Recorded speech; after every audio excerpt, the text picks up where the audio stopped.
ഈശോ ഞങ്ങൾക്ക് നൽകിയ വലിയൊരു അനുഗ്രഹത്തിന് നന്ദി പറയാനാണ് ഞങ്ങളിവിടെ വന്നിരിക്കുന്നത്. എൻ്റെ പേര് എലിസബത്ത്. ഞങ്ങൾ ഇടുക്കിയിലാണ് ഞങ്ങളുടെ വീട്. ഞങ്ങൾ വർക്ക് ചെയ്യുന്നത് അയർലൻഡിലാണ്. ഓക്കെ, ഞങ്ങൾ കല്യാണം കഴിഞ്ഞിട്ട് 6 വർഷമായിട്ട് ഞങ്ങൾക്ക് കുഞ്ഞുങ്ങളില്ലായിരുന്നു. ഞങ്ങൾ 2-3 ഹോസ്പിറ്റൽ വഴി ഇവിടെ പോയി ചെക്കപ്പുകളെല്ലാം ചെയ്തു. എല്ലാ ഇൻവെസ്റ്റിഗേഷൻസും ഓക്കെയാണ്. എനിക്കൊരു മൈൽഡ് PCOD ഉണ്ട് എന്നതൊഴികെ ബാക്കിയൊരു പ്രോബ്ലം ഒന്നും തന്നെ അവർ കണ്ടുപിടിച്ചില്ല. അവരെല്ലാം പറഞ്ഞതനുസരിച്ച് ഞങ്ങൾക്ക് കുട്ടികളുണ്ടാകുന്നതിന് വേറെ ബുദ്ധിമുട്ടുകളൊന്നുമില്ല. പക്ഷേ എന്തുകൊണ്ടാണ് പിള്ളേർ ഞങ്ങൾക്ക് ഉണ്ടാവാത്തതെന്ന് ആർക്കും തന്നെ കണ്ടുപിടിക്കാൻ പറ്റിയില്ല. അങ്ങനെ 2023 ഫെബ്രുവരി മാസം 20-ാം തീയതി ഞങ്ങൾ ഡോക്ടേഴ്സിനെയൊക്കെ പോയി കണ്ട് തിരിച്ചിവിടെ വന്ന് ഞങ്ങളിവിടെ വന്ന് ഉടമ്പടി എടുത്ത് അന്ന് ദൈവം അനുഗ്രഹിച്ച് ഞങ്ങൾക്ക് ജോസഫ് അച്ഛനെ കാണാനും അച്ഛൻ്റെ കയ്യിൽ നിന്ന് അനുഗ്രഹം മേടിക്കാനുള്ള കൃപാവരം നൽകി ദൈവം അനുഗ്രഹിച്ചു. അത് കഴിഞ്ഞ് ഞങ്ങൾ തിരിച്ച് അയർലൻഡിൽ പോയി ഞങ്ങൾ ഹോസ്പിറ്റലിൽ ചെന്നപ്പോൾ ഞങ്ങൾക്ക് കുറച്ച് മെഡിസിൻസ് തന്നിട്ടുണ്ടായിരുന്നു. അത് എടുക്കേണ്ട ദിവസം ഒരു ഇഞ്ചക്ഷൻ എടുക്കാനുണ്ടായിരുന്നു. അത് എടുക്കേണ്ട ദിവസം ഞങ്ങൾ ലോഡ് ചെയ്യുന്ന സമയത്ത് ഇഞ്ചക്ഷൻ ഞങ്ങളുടെ കയ്യിൽ നിന്ന് താഴെ വീണു. ഞങ്ങൾക്ക് ആ ഇഞ്ചക്ഷൻ എടുക്കാൻ സാധിച്ചില്ല. അപ്പം ഞങ്ങൾ ഭയങ്കര ടെൻഷനായി. കാരണം ഇനിയിപ്പോൾ ആ ഒരു ഇഞ്ചക്ഷൻ വരണമെങ്കിൽ ഞങ്ങൾ വീണ്ടും നാട്ടിൽ നിന്ന് വരണം. അപ്പോൾ ഞങ്ങൾക്കത് എടുക്കാൻ സാധിച്ചില്ല. അങ്ങനെ പക്ഷേ നെക്സ്റ്റ് മന്ത് എനിക്ക് ഭയങ്കരമായി ബാക്ക് പെയിൻ വന്ന് ഞാനിങ്ങനെ വർക്ക് ചെയ്യുന്ന സമയത്ത് എൻ്റെ കൂടെ വർക്ക് ചെയ്യുന്ന ഒരു ഡോക്ടർ എന്നോട് പറഞ്ഞു, Elizabeth, it might be a sign of early pregnancy. അങ്ങനെയാണ് ആ ഡോക്ടർ എൻ്റെ അടുത്ത് പറഞ്ഞത്. അങ്ങനെ പറഞ്ഞപ്പോൾ ഞാനതിനെ നിസ്സാരമായി കണ്ടു. കാരണം ഓരോ പ്രാവശ്യവും പ്രഗ്നൻസി ടെസ്റ്റ് ചെയ്യുമ്പോഴും നമുക്ക് നെഗറ്റീവ് വന്ന് നമ്മളത് ഭയങ്കരമായി മൂഡ് ഓഫ് ആകുന്ന സാഹചര്യങ്ങളാണ് ഉണ്ടാകുന്നത്. അതുകൊണ്ട് ആ ദിവസങ്ങളിലൊന്നും ഞാൻ ടെസ്റ്റ് ചെയ്തില്ല. ഞാൻ ഡ്യൂട്ടിക്ക് പോയി ഞങ്ങൾ ബാക്കി കാര്യങ്ങളെല്ലാം ചെയ്തു. പക്ഷെ കുറച്ച് ദിവസം കഴിഞ്ഞപ്പോൾ ഞങ്ങളിതുപോലെ ടെസ്റ്റ് ചെയ്തപ്പോൾ പ്രഗ്നൻസി പോസിറ്റീവാണ്. ഞങ്ങൾക്ക് ഭയങ്കര സന്തോഷമായി. ഞങ്ങൾ അവിടെ പോയി ഡോക്ടറെ കണ്ടു കഴിഞ്ഞപ്പോൾ ഡോക്ടർ പറഞ്ഞു, വേറൊരു പ്രശ്നം എന്ന് പറയുന്നത് ഞങ്ങൾ MMR വാക്സിൻ, അത് ഇവിടെ കൂടിയിരിക്കുന്ന കുറച്ച് പേർക്കെങ്കിലും അറിയുമായിരിക്കും, അതൊരു ലൈവ് വാക്സിനാണ്. അപ്പോൾ അതെടുത്ത് കഴിഞ്ഞ് 1 മന്തിനുള്ളിൽ പ്രഗ്നൻ്റ് ആയാൽ കുഞ്ഞിന് വളരെയധികം കോംപ്ലിക്കേഷൻസ് ഉണ്ടാകാനുള്ള സാധ്യതകളുണ്ട്. അപ്പം ഞാൻ മാർച്ചിലാണ് വാക്സിനേഷൻ എടുത്തത്. സോ മെയ്യിലാണ് ഞാൻ പ്രഗ്നൻ്റ് ആണെന്ന് തെളിയുന്നത്. അത് കൊച്ചിന് കുറേ കോംപ്ലിക്കേഷൻസ് സാധ്യതയുണ്ട്. ഒരു പോസിബിലിറ്റിയാണത്. ഒരു 80% അങ്ങനെ സാധ്യത. അനോമലി സ്കാനിങ്, അത് കൊച്ചുണ്ടായി കൊച്ചിന് ഒരു 5th മന്തിൽ എടുക്കേണ്ട സ്കാനിങ് ആണ്. ആ സമയത്തേ ഉള്ളൂ എന്തെങ്കിലും ഉണ്ടെങ്കിൽ അറിയാൻ പറ്റുള്ളൂ എന്ന് പറഞ്ഞു. ഞങ്ങൾക്ക് ഭയങ്കര വിഷമമായി, ഭയങ്കര ടെൻഷനായി. ഞങ്ങളിവിടെ നാട്ടിലൊന്നും ഒത്തിരി ആരോടും പറഞ്ഞില്ല പ്രഗ്നൻ്റ് ആണെന്നുള്ള കാര്യം.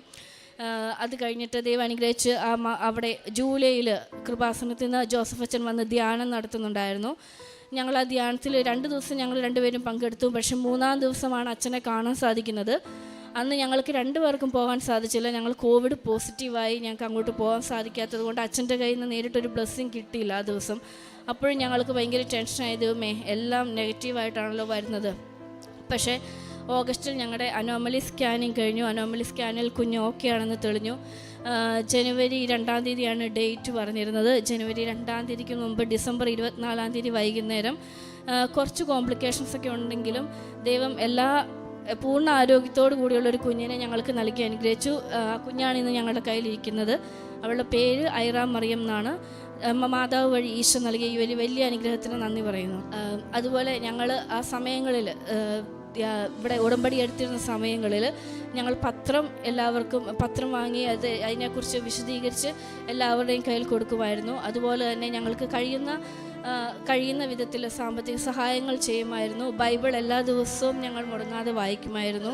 അതുപോലെ സാധിക്കുന്ന സമയങ്ങളിലും കൂടുതലായിട്ട് മാതാവിനോടടുത്ത് ഒരുപാട് സമയങ്ങളിൽ ജപമാലകൾ ചൊല്ലി മാതാവിനോട് കൂടുതൽ അടുക്കുവാൻ സാധിച്ചു. വലിയൊരു ജീവിത വിശദീകരണം ഈ ഉടമ്പടി നാളുകളിൽ ഞങ്ങളിലുണ്ടായി. ഞങ്ങൾ കൂടുതൽ ദൈവത്തോടടുത്തു. അതെല്ലാം സാധ്യമായത് ഈ ഉടമ്പടിയിലൂടെയും അമ്മ മാതാവിൻ്റെ വലിയ അനുഗ്രഹമായി ഞങ്ങൾ കരുതുന്നു. അതുപോലെ കുഞ്ഞുണ്ടായി കുഞ്ഞ് പ്രഗ്നൻ്റ് ആയിരുന്ന സമയം മുതൽ എല്ലാ ദിവസവും തന്നെയും ഞാൻ കുഞ്ഞിൻ്റെ തൈലം വയറ്റിൽ പുരട്ടി വിശുദ്ധ കുരിശ് വരച്ച് വിശ്വാസ പ്രമാണം ചൊല്ലി കുഞ്ഞിന് വേണ്ടി പ്രാർത്ഥിക്കുമായിരുന്നു. പ്രതീക്ഷ പ്രാർത്ഥനകൾ ചൊല്ലി പ്രാർത്ഥിക്കുമായിരുന്നു.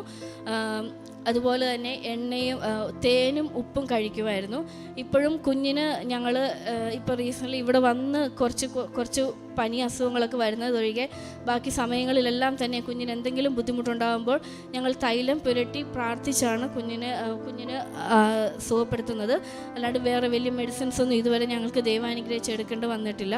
ഇതെല്ലാം അമ്മ മാതാവിൻ്റെ പ്രത്യേക അനുഗ്രഹമാണ്. സങ്കീർത്തനം 126 തിരുവചനം അരുളി ചെയ്യുന്നു, കർത്താവ് ഞങ്ങൾക്ക് വേണ്ടി വൻ കാര്യങ്ങൾ ചെയ്തിരിക്കുന്നു, ഞങ്ങൾ സന്തോഷിക്കുന്നു. നെഗബിലെ ജലപ്രവാഹങ്ങളെ എന്ന പോലെ കർത്താവെ ഞങ്ങളുടെ ഐശ്വര്യം പുനഃസ്ഥാപിക്കണമേ. ഇന്ന് ഈ ദമ്പതികൾ ഇവിടെ വന്ന് ദൈവാനുഭവം പങ്കുവയ്ക്കുമ്പോൾ തങ്ങൾക്ക് കുഞ്ഞിനെ ലഭിച്ച 6 വർഷമായിട്ട് തങ്ങൾക്ക് കുഞ്ഞുങ്ങളില്ല. കുഞ്ഞിനെ ലഭിക്കാനിടയായ സാഹചര്യങ്ങൾ, തങ്ങൾക്ക് വേറെ പ്രോബ്ലംസ് ഒന്നും ആരും പറയുന്നില്ല, മൈൽഡ് PCOD മാത്രം, എന്നാൽ കുഞ്ഞുങ്ങളെ കൺസീവ് ആകുന്നില്ല. ഈ ഒരു അവസ്ഥയിൽ ഉടമ്പടിയിലൂടെ തങ്ങൾക്ക് ലഭിച്ച നേർച്ച വസ്തുക്കളൊക്കെ ഉപയോഗിച്ച് തങ്ങൾക്ക് ലഭിച്ച കുഞ്ഞുമായിട്ടാണ് എലിസബത്ത്, സൈമണും കുടുംബവും ഇവിടെ വന്നു നിൽക്കുക. എങ്ങനെയാണ് അയർലൻഡിലും ബഹുമാനപ്പെട്ട VP ജോസഫ് അച്ഛൻ ചെന്ന് ധ്യാനിപ്പിക്കുമ്പോൾ അവിടെയും അച്ഛനെ കാണാൻ വേണ്ടി ഇവർ പരിശ്രമിക്കുന്നു. എന്നാൽ 3-ാമത്തെ ദിവസം തന്നെ കോവിഡ് പോസിറ്റീവ് ആകുന്നു. എല്ലാം നെഗറ്റീവാണല്ലോ എന്ന് ചിന്തിക്കുന്നു.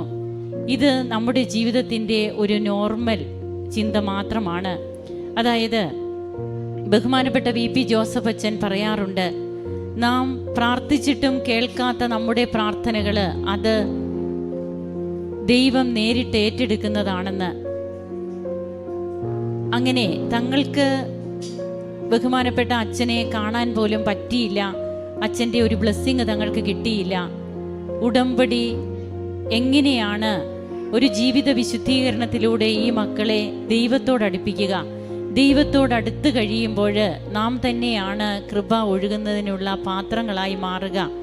അങ്ങനെ മുൻപത്തേക്കാളേറെ ദൈവത്തെ കൂടുതൽ സ്നേഹിക്കാൻ ഉടമ്പടി വഴി തുറക്കുകയാണ്. അതുതന്നെയാണ് ഇവിടെ എലിസബത്തും സാക്ഷ്യം പറയുമ്പോൾ പങ്കുവയ്ക്കുന്നത്. അങ്ങനെ തങ്ങൾക്ക് കുഞ്ഞിന് കോംപ്ലിക്കേഷൻസ് ഒക്കെ പറഞ്ഞിരുന്നതാണ് അനോമലി സ്കാനിങ്ങിലൊക്കെ.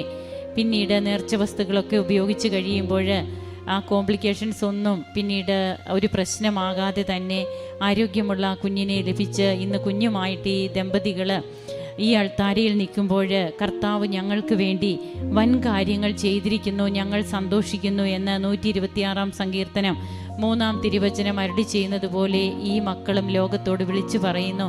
നമുക്ക് കരങ്ങളടിച്ച് ദൈവത്തെ മഹത്വപ്പെടുത്താം. യേശുവേ നന്ദി, യേശുവേ സ്തുതി, യേശുവേ ആരാധന. അത്യപൂർവ ദൈവാനുഭവങ്ങൾ ഇനി നിങ്ങൾക്കും സ്വന്തം. ഈ യൂട്യൂബ് ചാനൽ ഇതുവരെ സബ്സ്ക്രൈബ് ചെയ്തിട്ടില്ലെങ്കിൽ ഇപ്പോൾ തന്നെ സബ്സ്ക്രൈബ് ചെയ്യുക. ഈ വീഡിയോ ഇപ്പോൾ തന്നെ നിങ്ങളുടെ സുഹൃത്തുക്കൾക്ക് ഷെയർ ചെയ്തുകൊണ്ട് കർത്താവിന്റെ പ്രേക്ഷിതരാകുക.